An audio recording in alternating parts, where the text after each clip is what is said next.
تر دې چې د هغه آخر وخت راغی د مرګ اثرات په هغه باندې ښکاره شول نو هغه ته د کلمې تلقین وشو. دا شرعي خبر هم ده چې کله یو کس په وخت د زنقدن کې وي تاسې به خپل منځ کې کلمه وایئ تر څو چې هغه په ژبه باندې هم کلمه ووایي خو هغه به نه مجبوره کوئ په کلمې باندې. نو هلته تلقین د کلمې حضرت علقمه ته وشو.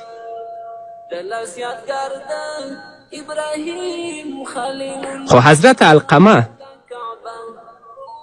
چې څومره کوشش کو چې په ژبې باندې کلمه ووایي د هغه په ژبې باندې د کلمې الفاظ جاری نه شول. تاسو ګورئ صحابه دی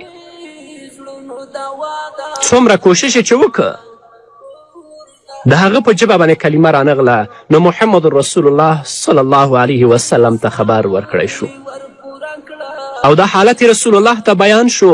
د دواړو جهانو سردار محمد رسول الله صلی الله علیه وسلم پخپله راغی. رسول الله علقمه ته نږدې کېناست.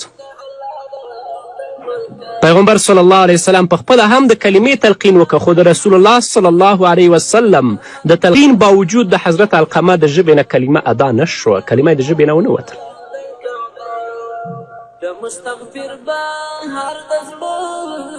رسول الله صلی الله علیه وسلم چې دا حالت ولیده نو بېقراره شه. وی فرمایل تاسو د دې مور راغواړئ. د هغه مور حاضره شوه نو رسول الله ته یې پوښتنه وکړه چې علقمه څنګه و؟ مور یې وویل چې باقي ټول اعمال یې ډېر ښه وه خو زما سره د ده سلوک او رویه ښه نه وه. ما سره یې ښه سلوک نه کول حتی په بعضې ځایونو کې به یې د ښځې خبره منله او زما به یې نه منله. رسول الله صلی الله علیه وسلم ورته وفرمیل ښه نو اوس دی معاف کړه بخشش ورته وکړه بښنه ورته وکړه. دا د رسول الله حکم نه و بلکې دا د رسول الله مشوره وه که د رسول الله حکم به یې ضرور منه. دا د رسول الله صلی الله علیه وسلم مشوره وه د رسول الله حکم نه و. نو ورته ویلې چې ته دا معاف که. هغې ویلې چې زه دا نه معاف کوم ځکه زما زړه ته ډېر تکلیف رسولی دی. پیغمبر صلی الله علیه وسلم د علقمه د مور د زړه نرمولو دپاره یو نفسیاتي تدبیر غوره که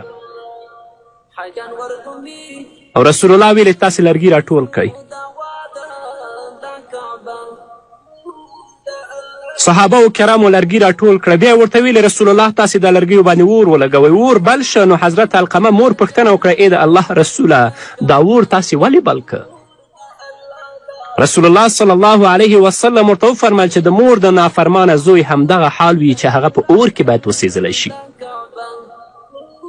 دا د رسول الله یو تدبیر و دې دپاره چې د علقمه مور علقمه معاف کړي. موږ ستاسې زوی په اور کې سوځو. د علقمه مور چې دا اور ولیده نو پریشانه شوه. د مور مینه په زړه کې بیداره شوه. ویل ای د الله پیغمبره تاسو داسې مه کوئ ما علقمه معاف که. نو چې کله د هغې د خولې نه دا خبره ووتله چې ما علقمه معاف که هلته د حضرت علقمه په ژبه باندې کلمه جاري شوه او د دنیا نه با ایمانه لاړه. نن ورځ تاسو په خپل حالت کې لږ سوچ وکړئ. خپل حالت وګورئ چې ستاسو چلند د ستاسو مور و پلار سره څنګه دی. الله رب العزت دې په موږ او تاسو باندې خپل رحم وکړي.